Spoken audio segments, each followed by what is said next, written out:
Madam President. Senior Senator from Hawaii. Thank you, Madam President. We are 1 year into the worst pandemic in a century, and it is clear that Native Americans have felt some of the most severe impacts of COVID.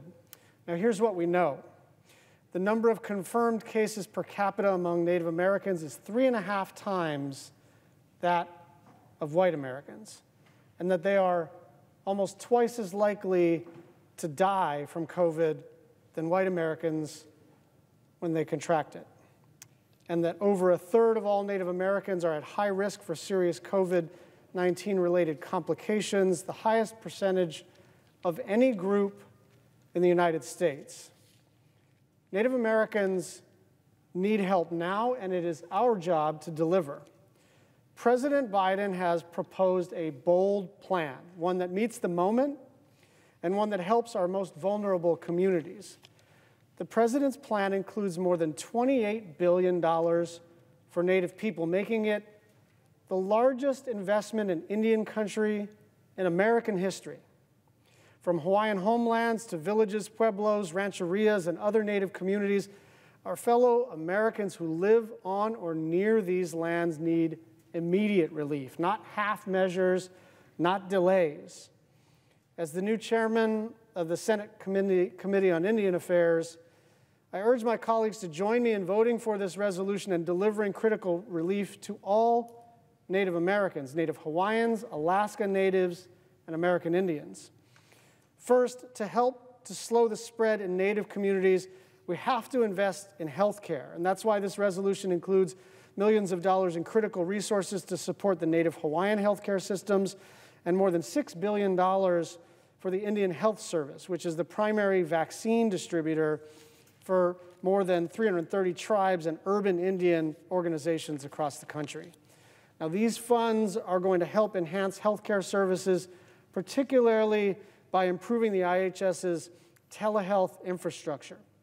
IHS and tribal healthcare facilities are overwhelmingly located in rural and isolated settings with little access to specialty services like cardiology. So expanding telehealth so that more people can get the specialty care that they need wherever they are is a game changer for Native communities. Finally, these healthcare funds will support the medical workers who are on the front lines every day caring for Native families and fighting the virus. We also need to shore up tribal governments and federal programs and services that Native people rely on with an infusion of resources. That kind of historic, critical investment is exactly what President Biden proposed to do, because tribes are uniquely dependent on their business enterprises to fund essential government services for their citizens. This budget resolution calls for $20 billion to support tribal governments. To put a fine point on it, the gaming operations are mostly closed, and that's how they fund health and education in many instances. Now, these funds will enable tribes to continue to provide services like elder care and the deliveries of medicine and food that are particularly critical during the pandemic. And it will help us to keep the lights on at their businesses. There's also $750 million to address overcrowding in homes and homelessness, circumstances that disproportionately affect Native Americans because housing stock tends to be scarce. And this problem compounds, people living in tight quarters and being unable to avoid the spread of COVID-19. Ensuring Native Americans have access to safe and affordable housing is essential to stopping the spread of COVID and crushing this pandemic. The plan also includes $900 million for the Bureau of Indian Affairs to support critical programs that keep people safe, protect kids, and help to deliver water to Native families.